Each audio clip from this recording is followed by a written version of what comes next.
Good morning, everyone. It is Brenda Quintana here, and today I have a cute little project that is a little jack-o'-lantern treat box that I'm going to share with you. And I'm just going to give everyone just a couple of seconds to get on here before I go full blast into my project in case you are watching me live. If you are not watching me live, you can always just skip forward and find the place where I actually begin my tutorial. But sometimes it's kind of fun to have a few people on here with me live as I do my project. So I'm just going to give it a few more seconds. Let me turn on a light right here. I have, the sun is kind of blasting in behind me. I might just close this up a little bit so it's not quite blasting quite as much. Light sometimes is a bit of an issue. Too much light and then not enough light is also an issue. So I'm going to get some lights on my work surface here. Okay, I have a few of you on with me live now, so I'm going to blast ahead to my project today. And I have to say that this is such an easy jack-o'-lantern project. Now you do need a die cutting machine and you need the mini Curvy Keepsakes dies. But once you have this die, you will absolutely love it because there's so many different things that you can do with it. And it doesn't require any adhesive to bring it together. So that is really fabulous because it's quick. It holds a little handful of candy, so it's just the perfect amount that you can make them for your friends and family, and they are quick, so I love that. Let me show you the project that we'll be making. It's this little treat box right here, and I've added a few things to it. You can keep it a lot simpler if you want, but that is the basic of the project.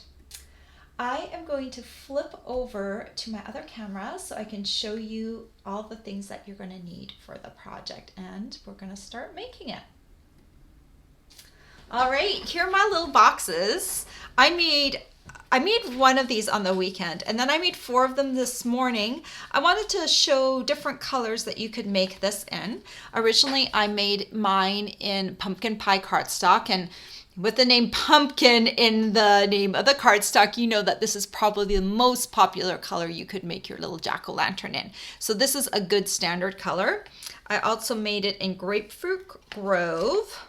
This one is Calypso Coral, Terracotta Tile, and lastly Cajun Craze. So if you have different colors of orange on hand, you can make them in different colors, and it kind of looks cute too, rather than just having them in one color orange.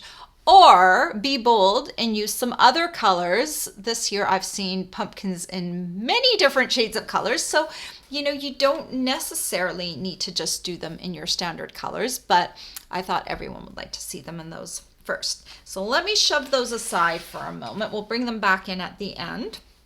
This is the mini Curvy Keepsakes box dies. And the main piece is this die right here. You run this through and it creates the whole piece that makes the box. You also have these great little stitch tags. So you have 5 different designs of those. This cuts out some snowflakes that are in a matching set, and these are kind of some pine branches. There are so many things you can do with this die. I think it is probably in the top 5 products from the holiday 2019 catalog. I would say that definitely it was in the top 5. Then some other things that you'll need that you don't necessarily need all of these things. I do like the Harvest Hello stamp set because it has the jack-o'-lantern face. It's going to make it really quick and easy for you to just cut the boxes, stamp those faces on, and move forward. So this is definitely makes it easier. And then you'll need some black ink for that face. I've added some green ink for the leaves. I use some brown ink to sponge it on the stem. The leaf punch for my little leafy piece. I'm using pumpkin pie cardstock and Call Me Clover cardstock. You'll need a little sponge dauber for sponging. I like to use a bone folder to curve the edges of the mini Curvy keepsake box, some adhesive to add the leaves on, and I have a little bit of the linen thread, so I also use a mini glue dot. But really, this is not a very supply intensive project. I did add a few little add-ons that you don't necessarily need to do, but it does make it a little bit more special. So let's jump in and make this little box. So I'm going to grab my die, and I'm going to grab my Big Shot. You can use whatever die cutting machine you would like. And I cut my piece of cardstock to 5.5 by 5.5. That way it will fit really nicely on my platform right here. And the die pretty much takes up this whole square. And then I'm just going to run this through once. It's a very easy die to maneuver. And there's only a few pieces that need to come out. So here is the whole die. Sometimes these little pieces just kind of come right out of your die. It's very easy to get them out of the die just by pressing those little pieces. Those are the 4 pieces that might stick. And then, yeah, that is the piece right there. Then you're going to take a look at the die. The face goes best on these shorter petals, the ones with the handles. And just grab my tuxedo ink here. And I'm going to grab my jack-o'-lantern face. And you want to make sure that you stamp the face so it's facing towards the inner of the box. You don't want to be stamping it like this, so down here, because otherwise it will be upside down. So let me show you. It's better to show you. Also, it's a little better to stamp it closer to the score line than up here. So you want it a little bit towards the bottom rather than towards the top. So let me stand up. It's a little easier if I do it standing up. I'm going to add it right about here. And let me show you. So it looks a little funny when you stamp it because it looks like it's got a lot of head up here, but trust me, that piece curves a bit, so you do want it closer to the bottom. So then flip over to the other side, and then I'm going to add this one right about here. Okay, so that is the black ink. And then I want to do this little piece right up here, the handle. So I'm going to take some soft suede ink. Good morning to everyone who's joining me. And I'm going to use a sponge dauber that I have just designated for soft suede ink so I don't muddy my colors. To get it so it just goes on the handle piece, I'm going to fold this back. Later on, I'm going to have to fold it in the other direction, but right now I'm going to fold it back so that I can just sponge on the end. So face here, fold back those little handles. Then I'm going to just sponge on the handle. You don't have to get it so it's deep and dark and brown. It actually looks nice if it's just got a little bit of orange peeking through. It kind of gives it that little rustic look. But if you prefer, if you want like really a bold, soft suede handle, just keep sponging it until it's completely soft suede. Okay. So now let's put this away before I get my fingers stuck in it. All right, so now we're going to fold the box along the score line. So fold back each of these petals in turn. You're going to bring them back up, fold down, and then you're going to take a bone folder. I like to do this because it helps the curve of the box. So I'm just going to take each petal, use my bone folder, and just give it a slight little curl to it. That will help the box come together. This just takes a minute. Okay. And then I'm going to fold these back the other direction. So I'm kind of folding them down. So to bring the box together, you're going to line up the little handles. And I like to bring in the left side of the box and just bring that in. I'll bring it in first. That way all my boxes are consistent, and when I go and do the embellishments and stuff, they're all going to be on the same side. So left side first. If you want to add some candy to this box, you can do that right now if you want to, or you can do it later. You can open the box back up really easily. I try to make it so that my embellishments don't hinder the opening of the box. They're attached to this piece right here, so it won't hinder it. I found these cute little Dove chocolates. These are milk chocolates with little pumpkins on them. I thought they were really cute, and they also taste really good.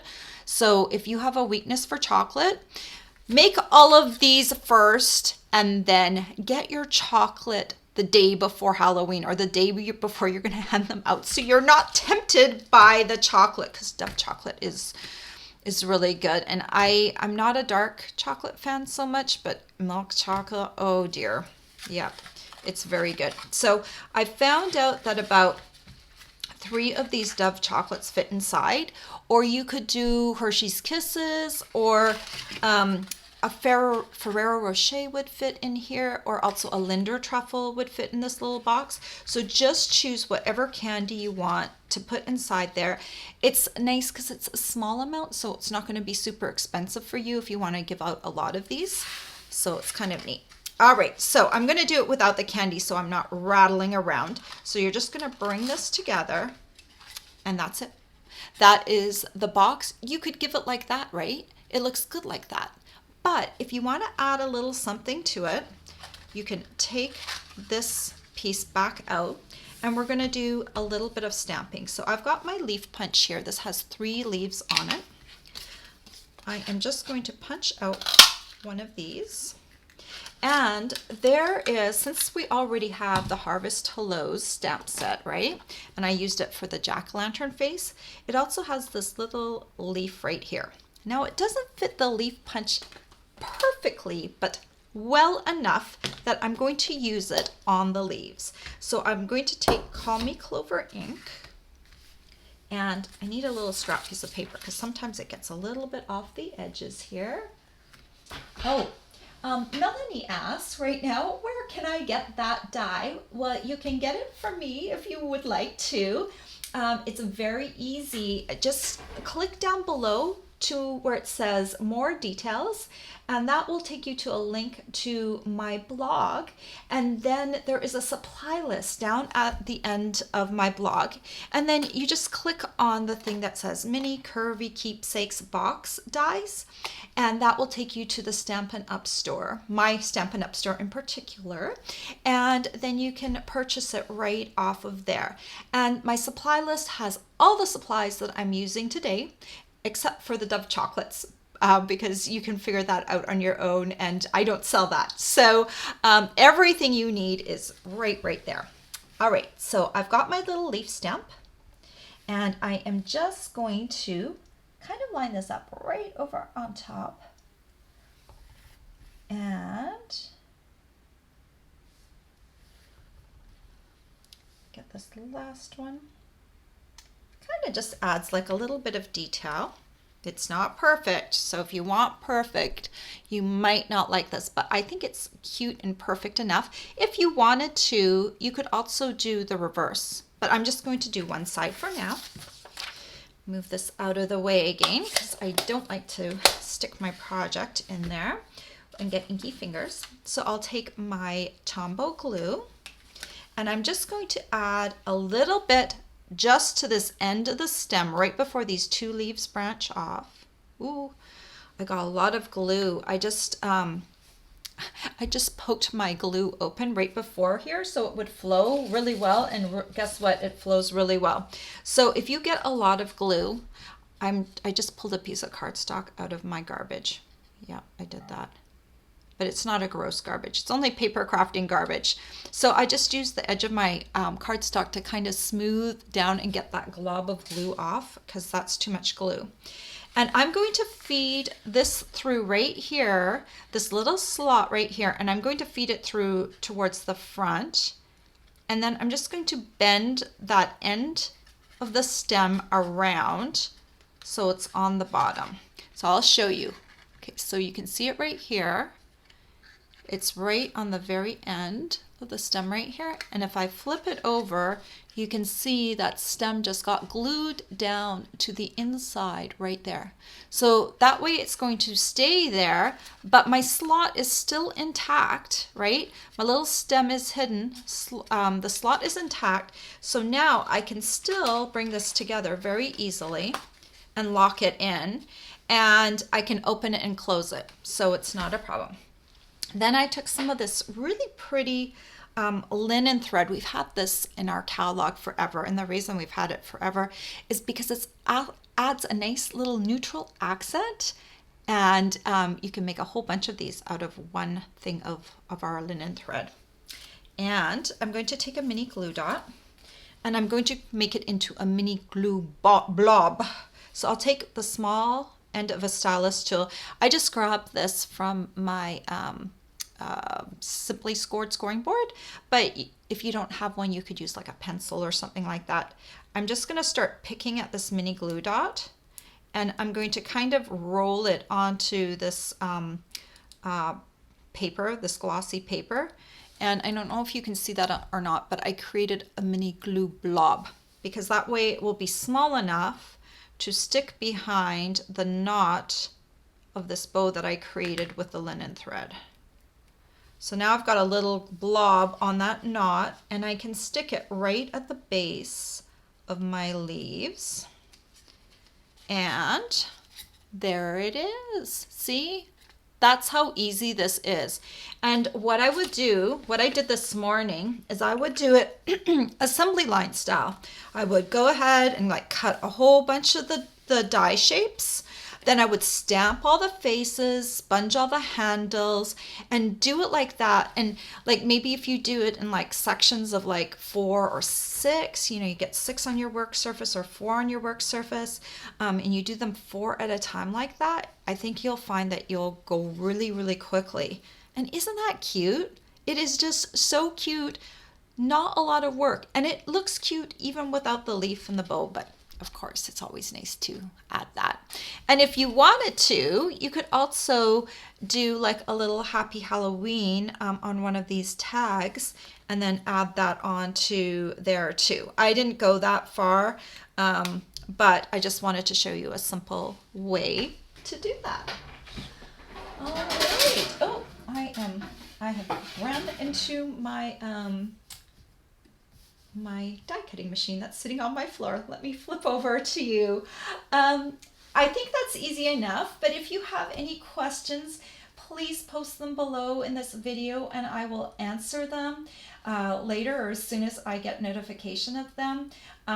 Anything that you need to find out about this project is on my blog. So look for that link down in the description of the video. Just click on that.